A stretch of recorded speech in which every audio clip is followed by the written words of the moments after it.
Welcome. I had to change up the program a little bit. So that was the Revolutionary Etude. And I just felt like I needed to start with that piece. Not only to help me get warmed up, but also I'm feeling the pain in the world. And what's happening in Gaza is very, very disturbing. And this piece Chopin wrote, he came on a small educational tour to Vienna when he was 20 years old. And it was supposed to last for 2 weeks. And then the Russia invaded Warsaw. And that was known as the November Uprising.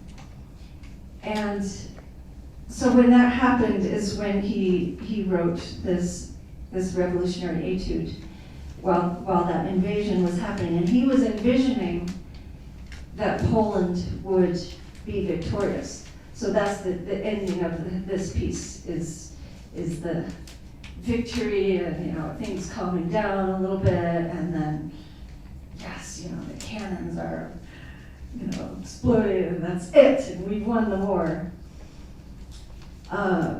Chopin was never able to return to his homeland after that visit. So he then spent the rest of his life, it was a short life, he died at 39. He spent the rest of his life in Paris and spent some time in Vienna. So thank you again. Thank you so much for joining me here, both here and on the live stream. I was speaking with my Aunt Lina the other day, and she was telling me how she was listening to a piece of music, and she just started sobbing out of nowhere. This was a piece of music that she'd listened to many times. But for some reason in that moment, there was some sadness that within her that just needed to come out. So raise your hand for me if this has ever happened to you. Yeah. Everyone here. Thank you. And have you ever been feeling down or in a bad mood, and you were able to shift your mood because of listening to music? Yeah, thank you.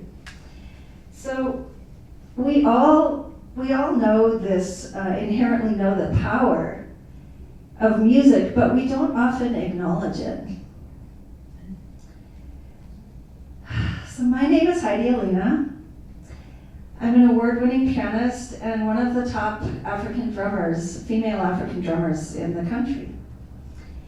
And tonight we're going to explore a little bit about what makes music transformative and inspiring, and how you can make the most of it in your life. Of course, I'm going to play some beautiful music for you, and I'm also going to share a bit of my story and how I came to be performing again after hiding away my talents for 30 long years. It's my intention this evening to take you on a journey that brings you exactly what you need today. So starting with the actual programmed music now, start with Debussy. Debussy was an impressionistic composer, and I think most well known for his beautiful piano piece, the Clair de Lune. He frequently drew inspiration from nature in his compositions, and impressionistic music in general strives to paint a picture, evoking a mood, a feeling, atmosphere, or a scene. So if I could ask you all to just take a deep breath together. You can close your eyes if you like. Breathe in through the nose, and out through the mouth. Do that again.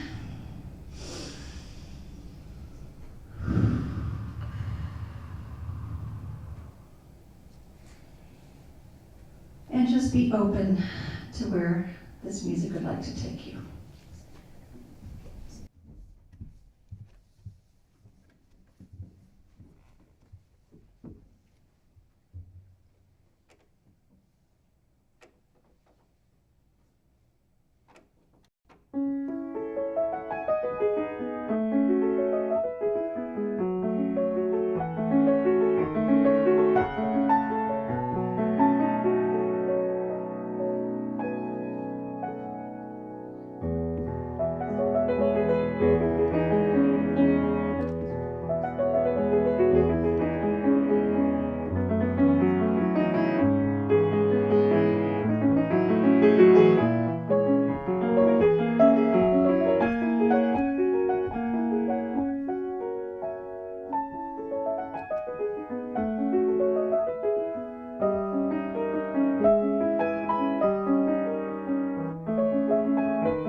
Okay, before moving on, I would just like to acknowledge the Smoke Brush Foundation for sponsoring this concert.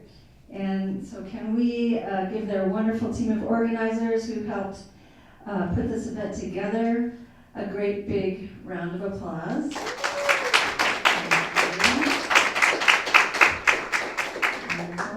And I'd also love to acknowledge you for showing up this evening to support me, but also for being here to do something special for yourself. So please give yourselves a great big round of applause.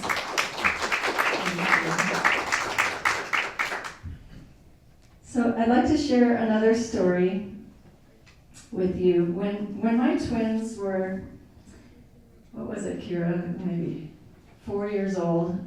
Anyway, when they were little, my twins were just terrified of the car wash. And so one day, we were getting ready to go into the car wash, and I had all of the kids in the back seat. And as we were pulling in, I had this wonderful soundtrack from Dinosaur, the movie, playing in the car. So yeah, some of you are familiar with the music. It's this wonderful orchestral music. And the particular piece that was on in that moment was some section where I think the earth was falling apart, so it was a very scary, powerful music, So as we're pulling into the car wash, I thought, well, let me just crank up this music and maybe it'll drown out the sounds, right? Well, I couldn't have imagined what happened. So I turned up the music. We started pulling into the car wash, and the brushes are going, and all of a sudden they're just boom,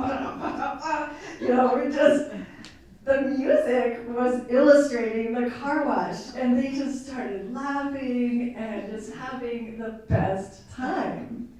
So it completely transformed their fear. And so again, just another wonderful illustration of the power of music. Just has such power to change, transform our mood, and to touch our soul, and to evoke emotions. So in movies, music completely sets the mood, and it helps to convey the story in a more impactful way by elevating our emotions. And I believe that classical music, in particular, is a rich and powerful form of music. You'll notice that most often in movies, or very often in movies, the music is orchestral. But I can say music in general is a language that speaks directly to the soul. And through this language, we experience moments of introspection. Often our spirit is restored, we become inspired, and each of us will be taken on a completely different journey through the same piece of music. And even the same person, as with Lena's story earlier, that journey will be different listening to the same piece of music at different times, depending on what's going on in your life, what you might be going through in the moment. So how many of you know what I'm talking about? Yeah, thank you. Is it okay if I tell you a little bit about Johann Sebastian Bach? Yes. Okay, awesome, thanks. So Bach was a busy man. He fathered 20 children with 2 wives over his lifetime. Unfortunately, only 10 of them survived to adulthood. Bach also created the Well-Tempered Clavier, 24 pairs of preludes and fugues, and then he did it again, 48 in total. This demonstrated to the world the new tuning system that allowed the keyboard instruments to be played in every major and minor key. And for composers such as Mozart, Beethoven, Chopin, the Well-Tempered Clavier was like the Bible for composition. This particular prelude and fugue that I'm going to play, it's in C minor, and it's from the second book. And if you listen carefully in the fugue, the second piece, you'll be able to hear 4 different voices singing variations on the theme.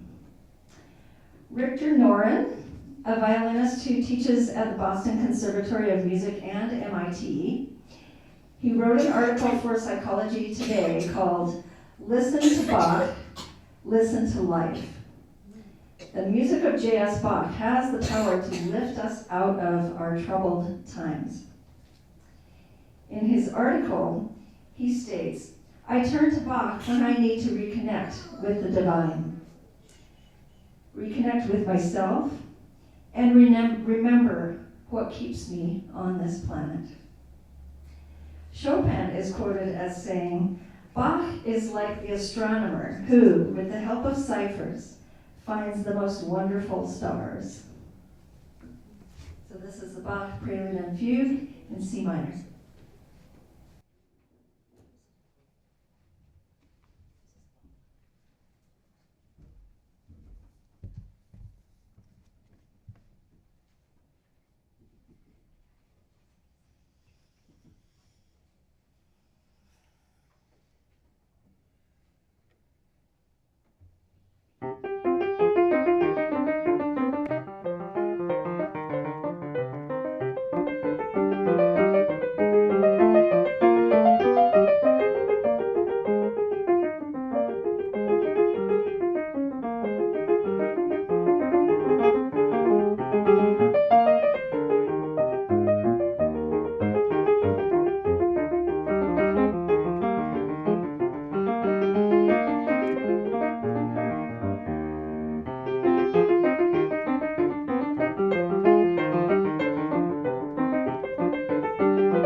say that I am pursuing my passions and bringing joy, inspiration, and healing to my students and audiences through African drumming classes and classical piano performances. I'm sharing my talents with the world in a way that makes a difference in people's lives. And this is really important to me. I'm being guided on a daily basis by the divine, and I'm experiencing more happiness and fulfillment than ever before. But let me tell you something.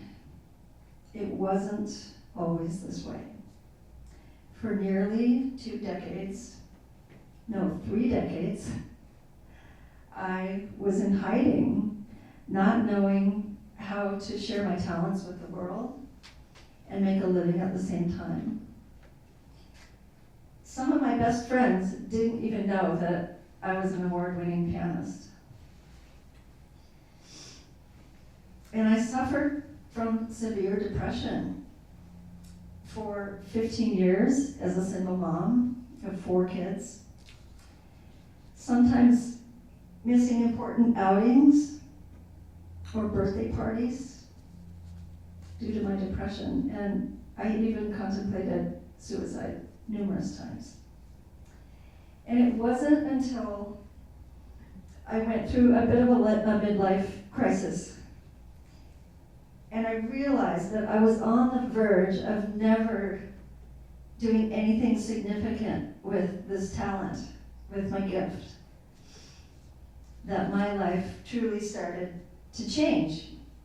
And I realized that I was not willing to let go of this knowing that I'd had since I was 3 years old, that I came here to make a difference with this music. And it's really important to me. And I realized that it's never too late. And that is when my life truly started to change. That realization led me, just the universe showing me, it led me to a YouTube video that inspired me to create this Feel and Heal Under the Piano project. And then the next thing, first it inspired me to just start practicing again and get my technique back.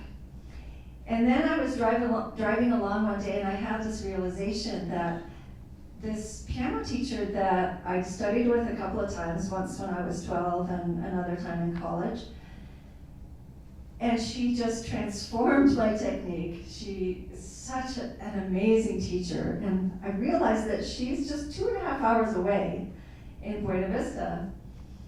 And so I thought, I'm gonna go start studying with her. I've wanted to do this my whole life, and I can do this. I don't know why it didn't occur to me before. 2.5 hours is not that big of a drive. So I started driving down and taking regular lessons, and this is how I got my technique back, and here performing for you today. And her name is Jo Boatwright. She's actually my great aunt, but she's also just an incredible concert pianist. She has played Carnegie Hall, and she studied with the infamous Lily Kraus, who is a Hungarian pianist. So that is the technique that I'm privileged to be learning, is handed down from Lily Kraus. So, one of the biggest problems I see in our society today is that many of us are not living our purpose and truly owning our contribution to the world. Many of us are not, we don't truly value ourselves and our worth. And quoting Marianne Williamson, it is our light, not our darkness, that most frightens us.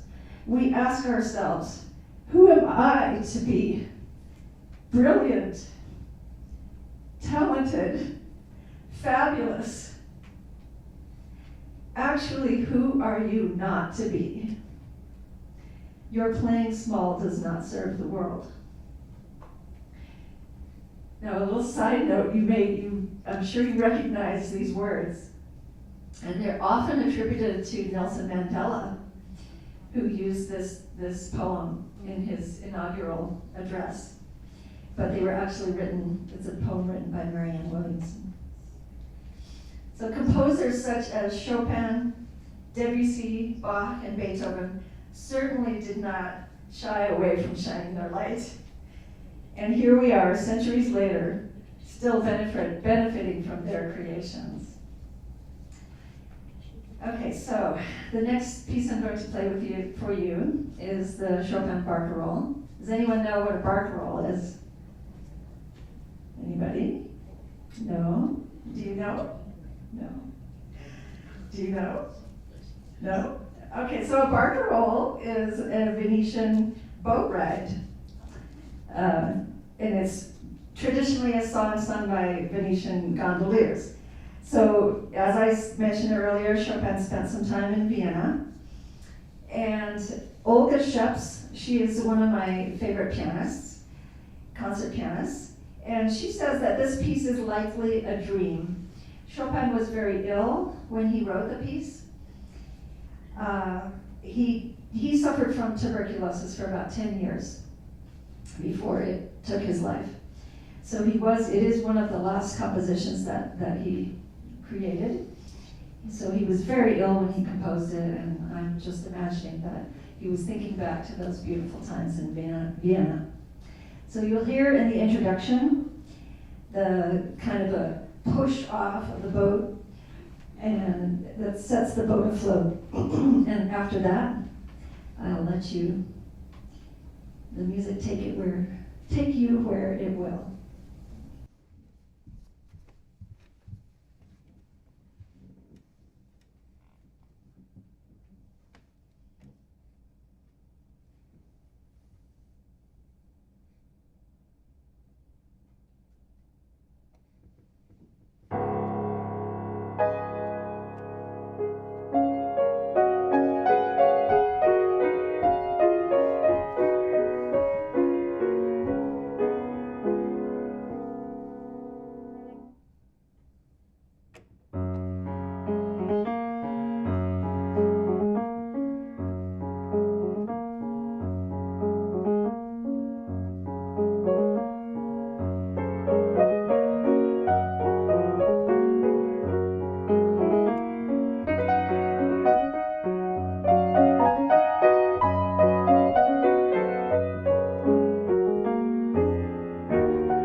Move into the light so I can read. A friend of mine posted this on Facebook the other day about music in education. Why music? Music is science. Music is mathematical. Music is a foreign language. Music is history. Music is physical education. This reminds me of when I'm drumming for a dance class and playing doon doon hard for an hour and a half straight. Yes, physical education. Music develops insight and demands research. Music is all these things, but most of all, music is art. That is why we teach music.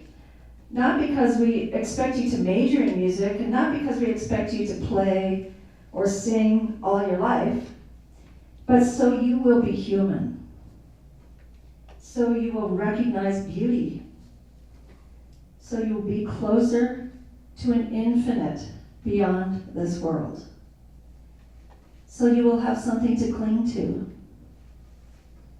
So you will have more love, more compassion, more gentleness, more good, and in short, more life.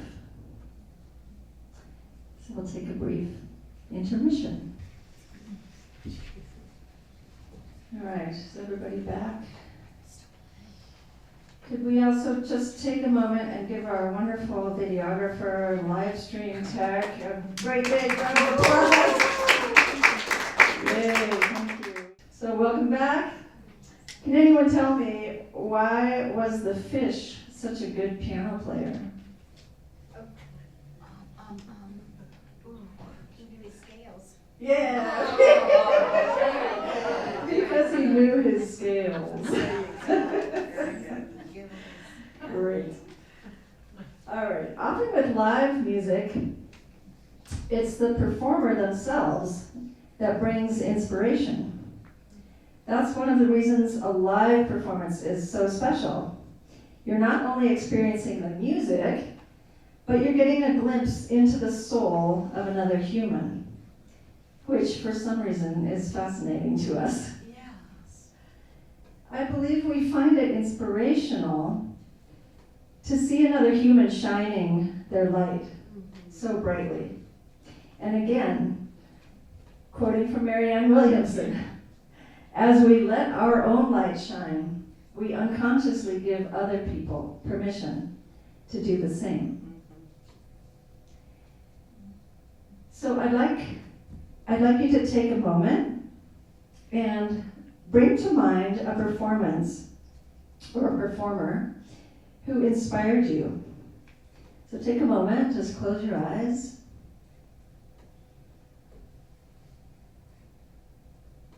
What was it that you found so inspiring? And what feelings does this bring up for you? You can open your eyes whenever you're ready to come back.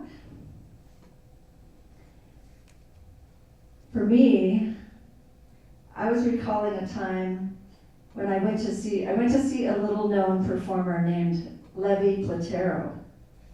He's an indigenous blues guitar player, and he was phenomenal. And I thought to myself, how is this guy not performing to a crowd of like 50,000? And just the way that he played the soul in his music, and it brought up such his feelings of aliveness and exuberance, and I just was so blown away, and I felt so much joy, and it just was almost overwhelming, just how amazing this person was playing. I do believe that the more we shine our light, the more we shine our light in the world and live our purpose, the better the world will be. Beethoven's genius was with the motif. So motif is just a short little idea. And so an example of this is his Fifth Symphony. Da da da da, 4 little notes. And he built this incredibly beautiful piece of music that everyone loves, just all around 4 little notes. So he was really a master of the motif. And he may have actually picked this up from the composer Haydn, who he studied with. Beethoven wanted to study with Mozart, but he never did get the chance to do that. And as musicians refer to the well-tempered clavier as the Old Testament, Beethoven's 32 piano sonatas are the New Testament. Beethoven really wanted to establish himself as the composer of sonatas, and he certainly did that, with this particular sonata cementing his place. So these Opus 2 sonatas were Beethoven's earliest, written as an adult. And this third sonata of the set is the largest and the most symphonic, and it is considered the virtuoso showpiece of the set. You'll notice it's in 4 movements, which was unusual for his time. Most of the sonatas, Mozart, there was always 3 movements. So the 4 movements was more common for orchestral symphonies or string quartets. So in this sonata, you can listen for little musical ideas that are like the bricks in the foundation, and also listen for startling surprises and an overall comedic feel. It is written in the opera buffa style, a comedic opera.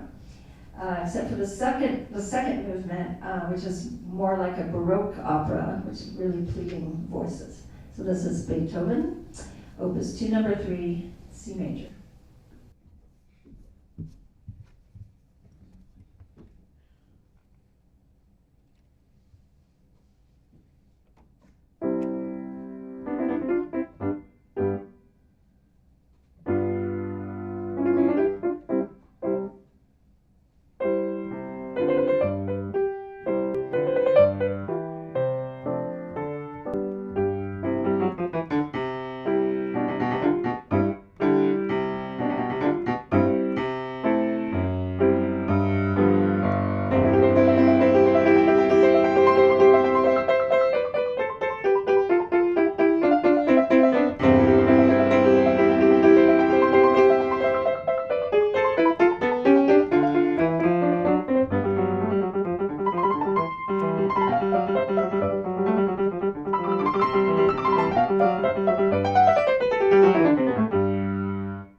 Okay,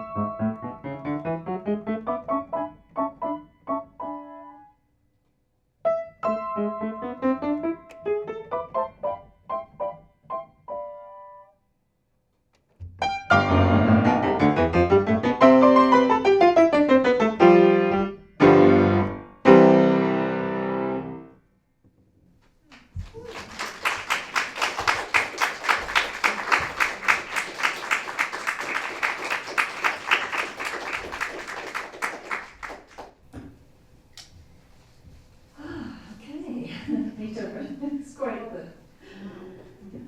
the piece. Debussy was a great admirer of Chopin, writing about him that he was the greatest of them all, for through the piano he discovered everything. For as long as I can remember, Chopin has been my favorite composer to play. I think my first piece, I learned the Chopin Minute Waltz when I was 8 years old. And I like to think that there's some significance to the fact that Chopin died on the day that I was born, October 17th. But I'm certainly not alone in thinking that I have some connection with Chopin. Within his music, we feel joy, passion, inspiration, pain, heartbreak, and the music awakens those same feelings within us. So this is the genius of his music and why he's loved by so many. So this Chopin Ballade is one of my very favorites. I learned it when I was 15, I believe, and I've brought it back a number of times in my life. I've been working on it for a very long time. I feel like I'm finally starting to be able to play the coda. This is a very difficult section near the end. So I'll just, let's see. Chopin himself called this ballade his dearest work. I'll finish the quote by Chopin that I started earlier this evening. Bach is like the astronomer who, with the help of ciphers, finds the most wonderful stars. Beethoven embraced the universe with the power of his spirit. I do not climb so high. A long time ago, I decided that my universe will be the heart and soul of man. This is the ballade, first ballade in G minor.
Oh, thank you so much.